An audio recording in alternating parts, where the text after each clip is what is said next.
Just a quick update from the state audit finance. There's two things we considered. One was an increase in substitute pay that's depending on what level of qualification or accreditation the substitutes have. It varies on what their increase would be from the lowest end that for unaccredited 12 bucks per square foot up to the highest end being at that teacher's regular salary range for long-term subs. You said square foot? Oh, I'm sorry. Yeah, so I'm rich. Just wanted to be clear. You know, That's a big Montessori classroom, that'd be pretty good. But so it'll be coming forward to you on November 27th for approval. It will be effective immediately, and we're waiting on exact numbers for what the financial impact will be this year, but it'll be minimal because Kelly Service is reducing their rates that they're charging us right now. So just to put us ahead of our neighboring districts and something we felt like is a better pay to try to increase our fulfillment of vacancies. This year we're down to 79% fulfillment, and we've historically been closer, above 90%.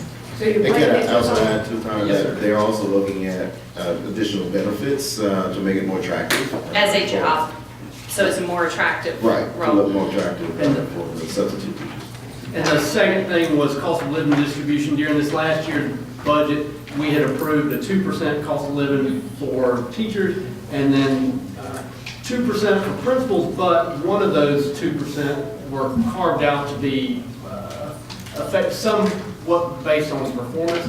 The recommendation coming back was that based on our growth scores last year, they would get 52.1% of that. The unanimous feeling of the committee was that your cost of living is cost of living. If you're going to put something on top of that, it's great, but your cost of living is a no-kidding increase that happened last year, and principals didn't get that.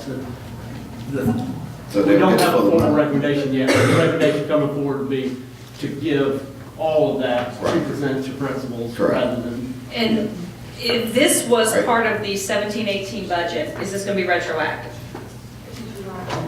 It will be retroactive. Because the money was already, Right. just We need carved to out. disperse, okay. Yeah. And so it'll come out as a bonus in December for the first part of it. so just because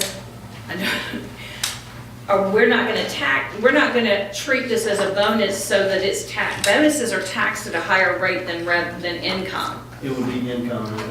It'll come forward as income. What we have to figure out yet is how to deal with the retroactive piece. It would be retro pay, so we'd go back to July 1 and pay what we owe. And it would be retro pay, not a bonus check, so it's not going to be taxed at the bonus rates. It'd be taxed at whatever their normal taxes are. Right, initially, had we paid it as a bonus though. Right. The agreement was the district was going to pick up the taxes, So that it's not going to cost them to get the money in one lump. Okay. And second, I more than applaud the changes in the substitution rates and that, but I think that, was there any discussion about how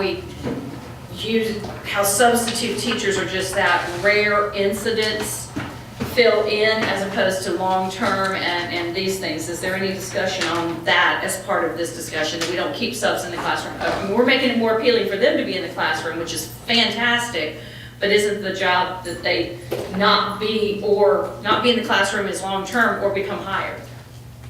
Are we still moving in that direction? If we have long-term subs sitting in places, we're thinking about employing them? I think it's fair to say we'll hire every qualified teacher we can find right now. Thank you.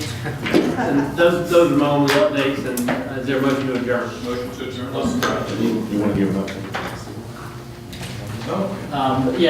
Just to briefly update you on the CFO. The first 3 weeks ago now, we went through 12 applications that were called down to those 12. All board members were invited to that meeting. From that, we whittled it down further, and then 2 more applications were added to that by our third-party headhunter, who they applied later. And so we interviewed a selection of Six. with a 30-minute briefing interview, and In person?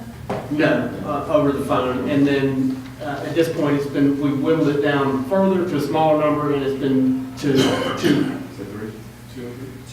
two, and then we're turning it over to staff to finish to do the in-person interviews and make a recommendation.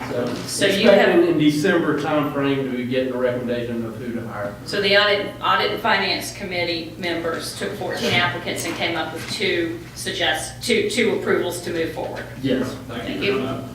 Thank you. And the process is still continuing, correct? He's That still is in the correct. interim looking at other potential? If he has additional candidates that he feels we should consider, he's sending them to me. Okay, great. But we're hoping to have a decision by December then. Thank y'all, that's a lot of hard work, so thank you for doing that. One, I missed, what the substitute pay, when are y'all bringing that back to us? It'll come on November Oh, 27th. on November 27th. Yeah.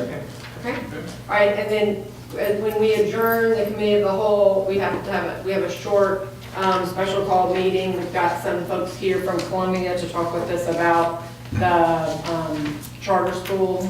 So I didn't want anybody to, I'm sure we can handle all of that quickly, so don't skedaddle. All right, I heard a motion to adjourn. Move to adjourn. And a second. Second. All in favor? Aye. All right, meeting the whole is over.